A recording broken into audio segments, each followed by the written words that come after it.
Dear Albert, how are you? I hope you have been looking after yourself.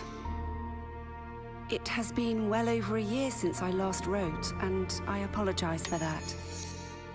Things have been very busy here. You may have noticed I have been writing less to update you on Rose. Frankly, as you never seem to write back, I suppose some part of me decided you probably do not care to know. It is not my fault things went the way they did.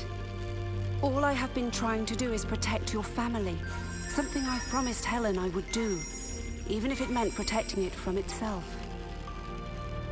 Whatever happened in the past, though, and whatever your reasons for not writing back, I have to believe that you still care deeply for Rose. So, as difficult as you make it for me, I will continue sending you her news. Especially when it is news like this. You are a grandfather, Albert.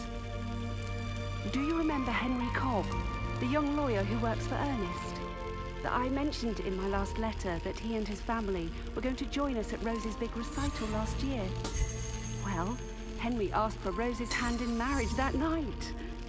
They disclosed to us that they have had feelings for each other for a couple of years. But they kept it a secret due to Henry's position at Ernest's firm. Their daughter, Violet, your granddaughter, was born 2 weeks ago. I have enclosed a photograph of her for you. Life goes on, Albert. If there is anything this sweet little creature has taught me, it is that. Maybe she can help you to move on too. Yours, Lydia. P.S. Please, when you're ready, send the photograph back to Ernest's office address, as Rose might ask after it. She does not know I have sent you it, as when I asked if I could, she said no.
Dear Lydia, a few days ago I received your letter.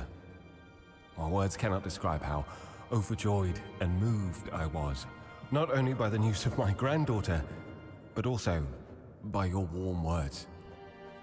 I do not know how to thank you, sweet sister, for persevering, for not giving up on me, even as I gave you every reason to. Year after year, you stayed with me, patiently sending me news of my daughter, calmly waiting for me to emerge from this despair I had burrowed myself into. But believe me when I say, sweet sister, emerge I have. For years, I've longed for this epiphany, clinging to brittle hope I'd one day be capable of it. But I know now, I've been weak.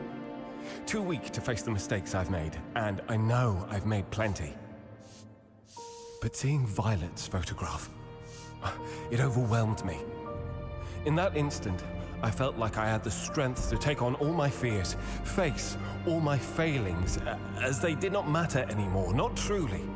All that mattered was my longing to see them.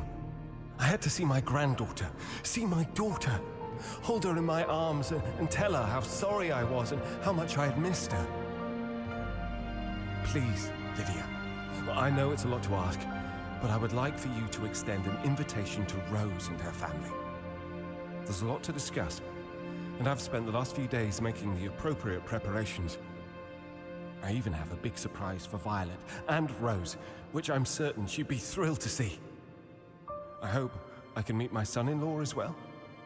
I have some explaining to do to all of them, so I hope they will grant me this opportunity to do just that. I shall await for your response in eager anticipation. Yours truly, Albert.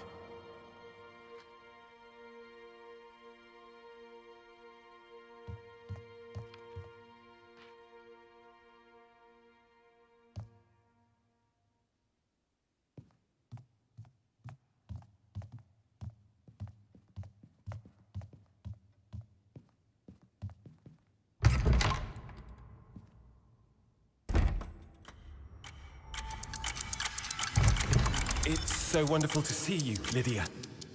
Let's take this slowly, Albert. It's been a long time. Oh, yes. Yes, of course.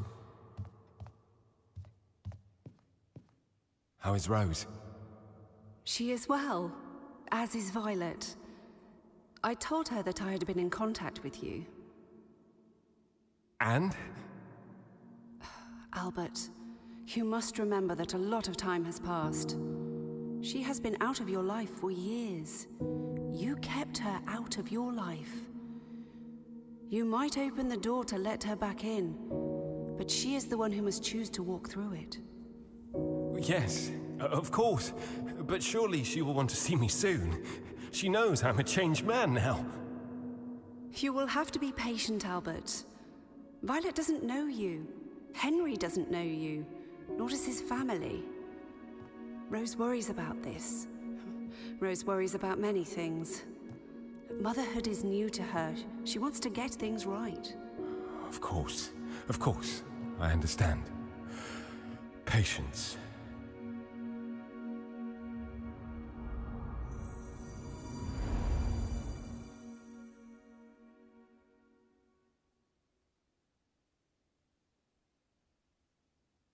Against my better judgment, I did give her your letter, yes? Well, surely that helped. Well, she spent all night locked in the bathroom, sobbing. I hoped that she would feel better in the morning. Well, she looked composed again, so I asked her if she was ready to see you now. Do you know what she said? Not now, not ever. But, well, I explained in the letter. Well, losing Helen devastated me. It changed me. I didn't want Rose seeing me like that. Well, I know now that that was a mistake, that I needed to hold her hand to find the way out of the darkness, just as she needed to hold mine. Yes. I did read the letter, Albert. It was a good enough apology you elucidated. But it's not about you anymore, is it? It's not about your apologies, what you did or didn't do, said or didn't say. It's about Rose. It's about what she feels is best for her family. But... Yes. I suppose you're right. I know you want to be a dad, a granddad.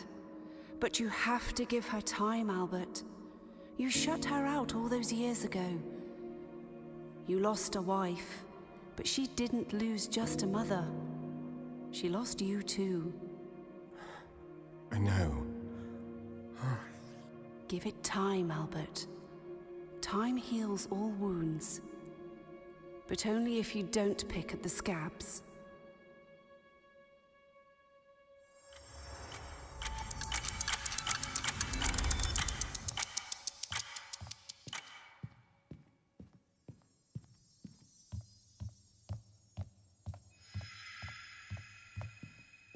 Dear Lydia, you say Rose will come around sooner or later and that I should give her time.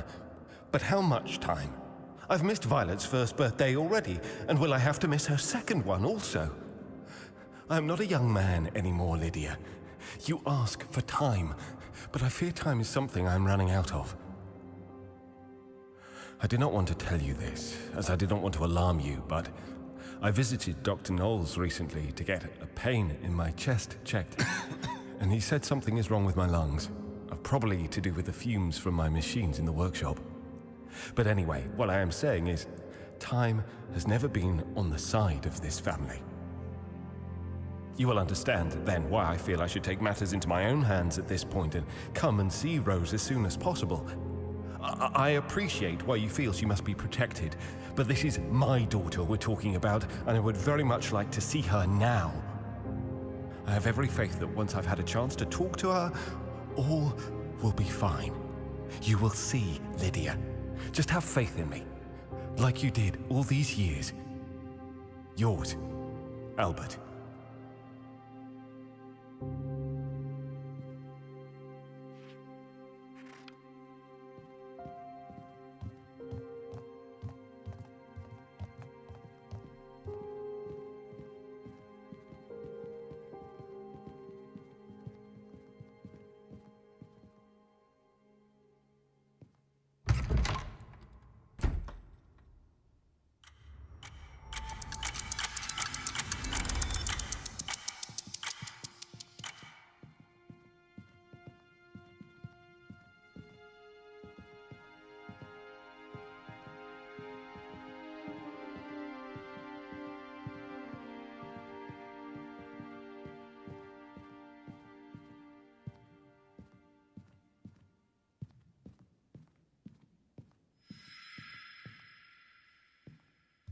Dear Albert, I know this is extremely hard for you, but trust me when I say any other way would be much worse for everyone.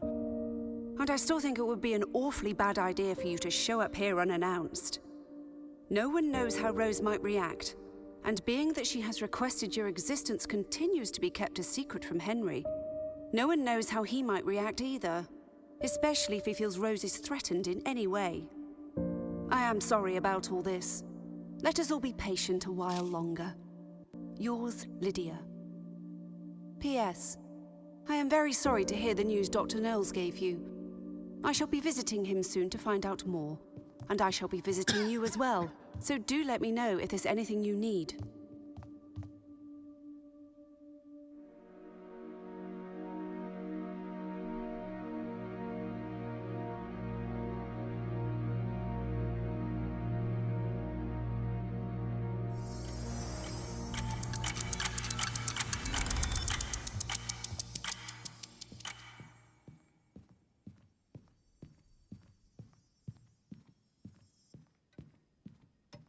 Dear Lydia, how convenient that Rose and her family would be traveling to the sea on the day that I pay you a visit.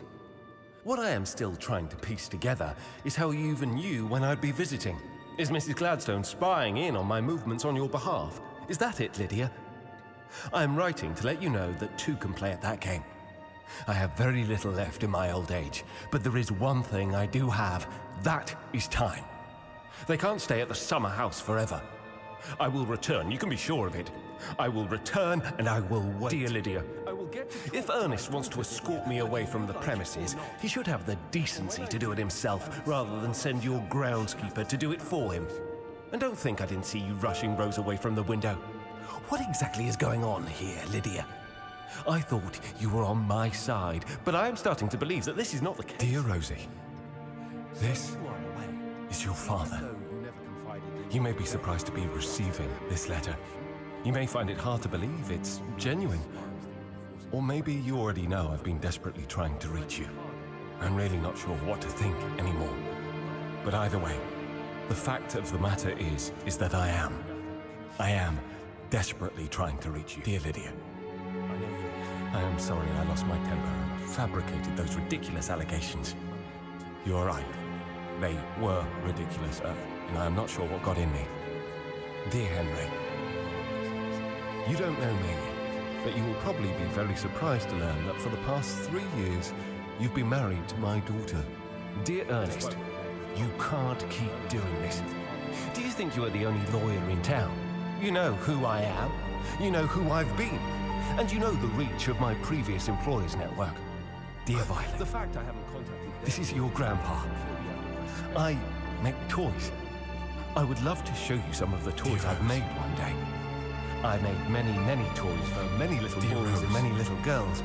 But my favorite little girl to make toys for was your mum. When Dear she was Rose. little, I made lots of lovely toys just for her. Please, why won't you let me see them? Just let me talk to her for a few moments, and then I will disappear again if that's what you want.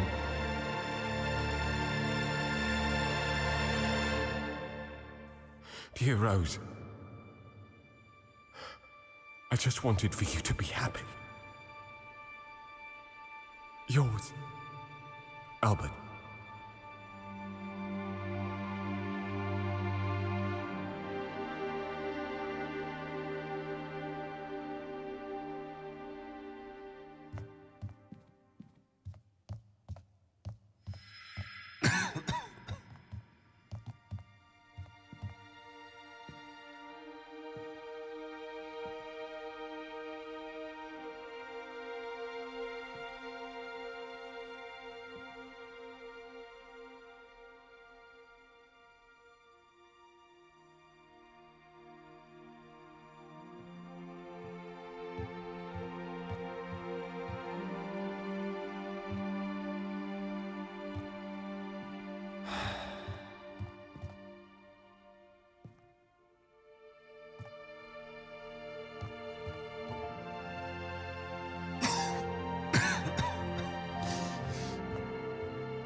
Why won't you open?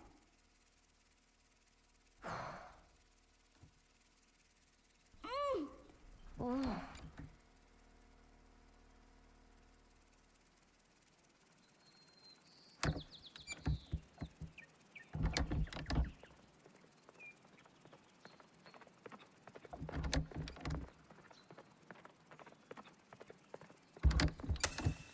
Maybe if I turn it this way. Oh, it's open. Hurrah!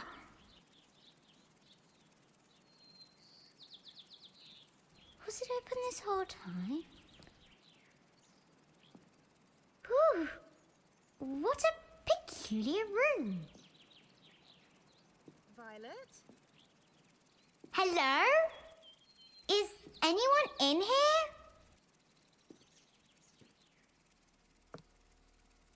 Ooh, so many beautiful things. Oh, pretty box. What secrets are you hiding, pretty box? Violet? Violet? Ah, there you are. Can't you hear me calling, child? How did you get in here? I thought this room was locked. Ah! Mummy, look! Oh, Violet, what have you done now? Look, Mummy, it's a little soldier. He just came out that box. I asked you not to touch anything while we're in this house, remember? Look at him go, Mummy. Where is he going now? Ah! Did you see that? That toy cannon fired a ball. Please, Violet, let us go now. Oh, the ball from the cannon pushed the train. Look. Yes, dear, Where I did am the little looking. soldier go? I am looking. There he is. What's this toy over here? I believe that is a balloon machine, dear. A balloon Look, Mummy, it's moving. It's blowing up a balloon. Yes, I can see that. Look, off he goes. Whee! Wait, Mr. Soldier. Wait for me. What are all these other contraptions over here? Ooh, bouncy. Don't get too close, please. Look, he's going in that little house, Mummy. That is the strangest looking toy I have ever seen. Yes, well, that's not exactly a toy, you see. Where did he go? Oh, there he is. He just came out on the other side. Oh, but look, there's another one now. Back there, can you see? There's two of them now, Mummy, look. Yes, dear, there's two of them. I know. It looks like this one is going into... Whoa! Where did he go? He got sucked into that machine. Did you see? Oh, no. He's not broken, is he? No, he's not broken, dear. He's just not quite there anymore, I suppose. The other one is still there. But where's the first one go? Violet, here. Come take a look. Oh, he's back. Hello, Mr. Soldier, sir. Where are you headed to now, I wonder? And is your little friend still there? Ah, yes. There he is. You're going that way, and you're going that way. Where do you think they're going to, Mummy? I'm not entirely sure, dear. Mummy, look! Look, it's an enormous dollhouse. Yes. The little soldiers made it appear, did you see? As if by magic. Yes, dear, I see it. Oh, Mummy, look! It is so pretty. Isn't that the house we're in? It is, isn't it, Mummy? Look, the big white door with the pretty colours. And look, you can see the rooms too, through the windows. That's the room upstairs with a big piano. You can even see the room we're in, Mummy. It's the same house, isn't it? Isn't it, Mummy? Mummy? Are you crying? Come.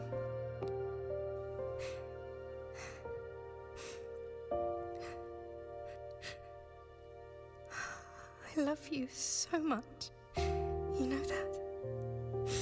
Sit.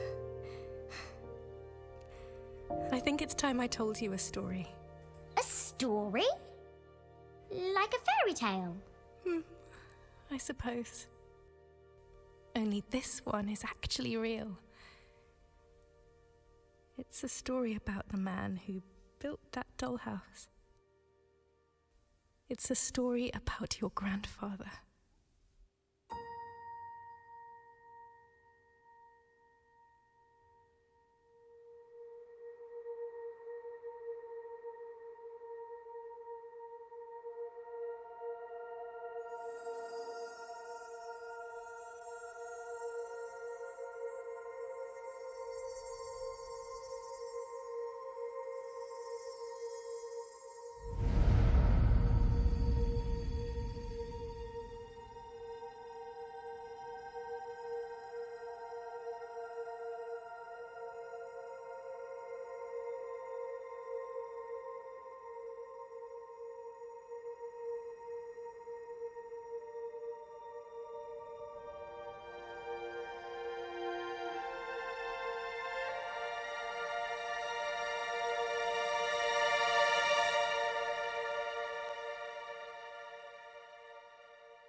Follow me, take my hand, let me warm your soul and help you to remember. Come with me, I'll help you understand. All I need to let you away is one small ember. I know you